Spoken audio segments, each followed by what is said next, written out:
Tourist family എന്ന cinema എനിക്ക് personally ഒരുപാട് കണക്റ്റായി. അതിന് കാരണം ആ സിനിമയിൽ കാണിച്ച ചില കാര്യങ്ങൾ എൻ്റെ ലൈഫിൽ നടന്നിട്ടുണ്ട്. ഞാനൊന്ന് പറഞ്ഞോട്ടെ.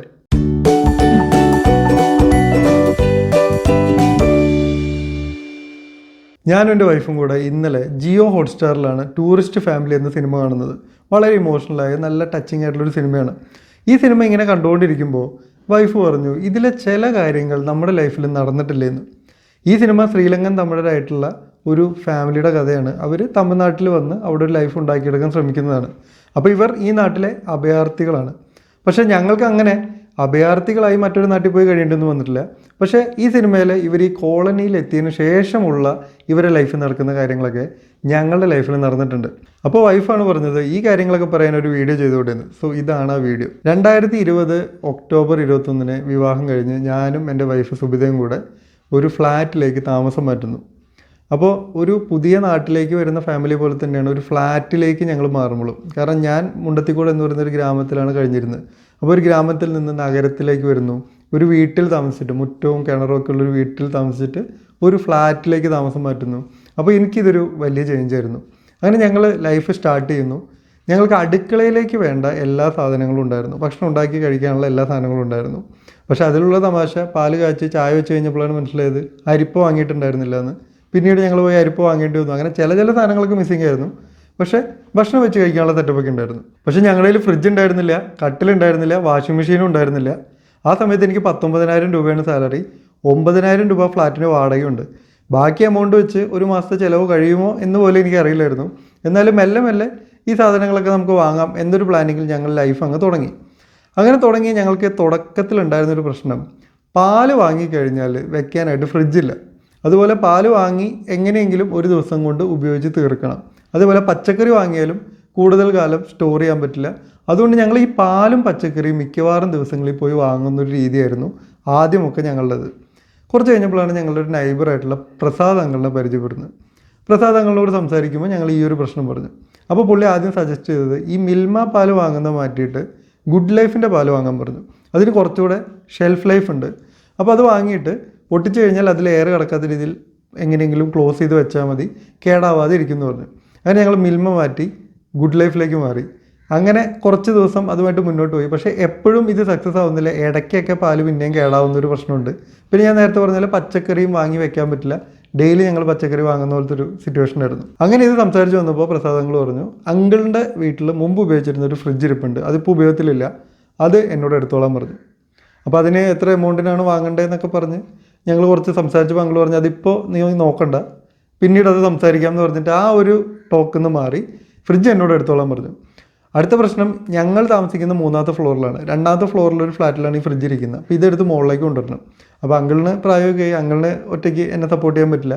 സോ ഞങ്ങൾ വീക്കെൻഡ് ആവാൻ വെയിറ്റ് ചെയ്തു. വീക്കെൻഡ് ആയി കഴിഞ്ഞാൽ അങ്കിളുടെ മകളുടെ ഭർത്താവ് വിനായകൻ വരും. അങ്ങനെ വിനായകൻ വന്നു. പിന്നെ നമ്മുടെ ഓപ്പോസിറ്റ് വീട്ടിലുള്ള സാംസം വന്നു. ഇവർ രണ്ടാളും ഞാനും കൂടെ ഈ ഫ്രിഡ്ജ് എടുക്കാൻ പോയി. ആക്ച്വലി ഇവർ രണ്ടാളും കൂടി ലിഫ്റ്റ് ചെയ്ത് ഈ ഫ്രിഡ്ജ് മുകളിലേക്ക് കൊണ്ടുവന്നു. ഞാൻ അതിൻ്റെ അടിയിൽ വയ്ക്കുന്ന ആ ഒരു സ്റ്റാൻഡ് മാത്രം പിടിച്ചുകൊണ്ടാണ് കയറി വന്നത്. അങ്ങനെ വീട്ടിലേക്ക് ഫ്രിഡ്ജ് എത്തി. അതോടുകൂടി ഞങ്ങൾക്കിനി മിൽമ പാല് മേടിക്കാം, പച്ചക്കറി കൂടുതൽ വാങ്ങി സ്റ്റോർ ചെയ്യാം. അങ്ങനെ ഞങ്ങളുടെ ലൈഫ് സ്റ്റൈൽ കുറച്ചുകൂടെ ഇമ്പ്രൂവ് ആയി. മൊത്തത്തിലുള്ള കാര്യങ്ങളൊരു മാറ്റം വന്നു. ഇനി അടുത്തത് കട്ടിലായിരുന്നു. അപ്പോൾ എൻ്റെ വീട്ടിൽ ബെഡുണ്ട്, കട്ടിലില്ല. അങ്ങനെ ഒരു ടൈമിൽ എനിക്ക് വീട്ടിൽ നിന്ന് മാറി നിൽക്കേണ്ട ഒരു സിറ്റുവേഷൻ വന്നു. അപ്പോൾ വൈഫിൻ്റെ അമ്മ അവിടെ ഫ്ലാറ്റിൽ വന്ന് നിൽക്കാമെന്ന് പറഞ്ഞു. പക്ഷേ അമ്മയ്ക്ക് പ്രായമായതുകൊണ്ട് തറയിൽ നിന്ന് എണീക്കാൻ ബുദ്ധിമുട്ടാണ്. അപ്പോൾ ഒരു കട്ടിലുണ്ടെങ്കിൽ ആൾക്ക് കംഫർട്ടബിളായിട്ട് കിടക്കാം. പക്ഷേ ഞാൻ സ്ഥലത്തുണ്ടായിരുന്നില്ല. പക്ഷേ ഞാൻ വരുമ്പോൾ വീട്ടിലൊരു കട്ടിലുണ്ട്. അത് നമ്മൾ ഓപ്പോസിറ്റ് ഫ്ലാറ്റിലുള്ള സാംസൺ ഓഫർ ചെയ്തതാണ്. പുള്ളിയുടെ കയ്യിലൊരു പഴയ കട്ടിലുണ്ടായിരുന്നു. പക്ഷേ ഞാൻ നോക്കിയപ്പോൾ നല്ല കട്ടിലാണ്. അത് നല്ലൊരു കട്ടിൽ അവർ എന്നെ കൊണ്ടുപോയിട്ട് ഫിറ്റ് ചെയ്ത് അവിടെ ബെഡുമായി കട്ടിലുമായി. ഇതേപോലെ ഒരു സീൻ ടൂറിസ്റ്റ് ഫാമിലിയിലുണ്ട്. അവരാ വീട്ടിലേക്ക് താമസം മാറുമ്പോൾ അവിടെ ഫർണിച്ചറുകളൊന്നുമില്ല. പിന്നെ അത് കഴിഞ്ഞ് ഇവരൊരു കസിനാണ് ഫർണിച്ചറുകളൊക്കെ കൊടുക്കുന്നത്. അപ്പോൾ ആ ഒരു സീൻ കണ്ടപ്പോൾ ഞങ്ങൾക്ക് ഞങ്ങളുടെ ഫ്ലാറ്റിലേക്ക് ഇതുപോലെ ഫർണിച്ചറുകൾ വന്നതിൻ്റെ കാര്യങ്ങളൊക്കെ ഞങ്ങൾക്ക് ഓർമ്മ വന്നു. പിന്നെ ഞങ്ങളുടെ വീട്ടിലേക്ക് വന്ന ഒരു മീൻ ചട്ടിയാണ്. ഞങ്ങൾക്ക് മീൻകറി വെക്കാനുള്ള ചട്ടി ഉണ്ടായിരുന്നില്ല. അപ്പോൾ പ്രസാദങ്ങളുടെ വൈഫാണ് ഞങ്ങൾക്കൊരു ചട്ടി ഗിഫ്റ്റ് ചെയ്തത്. അപ്പോൾ ഈ മൺചട്ടിക്കൊരു പ്രത്യേകത, ഇത് നേരെ എടുത്ത് ഉപയോഗിക്കാൻ പറ്റില്ല. ഇതിനെ മയക്കുക എന്ന് പറഞ്ഞൊരു പരിപാടി ചെയ്യണം. അപ്പോൾ ആൻറ്റി അതൊക്കെ ചെയ്ത് സെറ്റാക്കിയിട്ടാണ് ഞങ്ങൾക്ക് ഈ ചട്ടി കൊണ്ടുവന്ന് തന്നത്. സോ അങ്ങനെ ഞങ്ങളുടെ വീട്ടിൽ മീൻകറി വയ്ക്കാനുള്ള മീൻ ചട്ടി ആയി. അടുത്തൊരു കാര്യം ഉണ്ടായിരുന്നത് ഫുഡിൻ്റെ ഷെയറിംഗ് ആണ്. ടൂറിസ്റ്റ് ഫാമിലി സിനിമയിലും ഉണ്ട്. സിമ്രാൻ ഇതുപോലെ ഫുഡ് ഉണ്ടാക്കിയിട്ട് അപ്പുറത്തെ വീട്ടിലേക്ക് കൊണ്ടുകൊടുക്കും. പിന്നെ ശ്രീജാരവി എന്തെങ്കിലും ഉണ്ടാക്കി ഇവർക്ക് കൊണ്ടുകൊടുക്കും.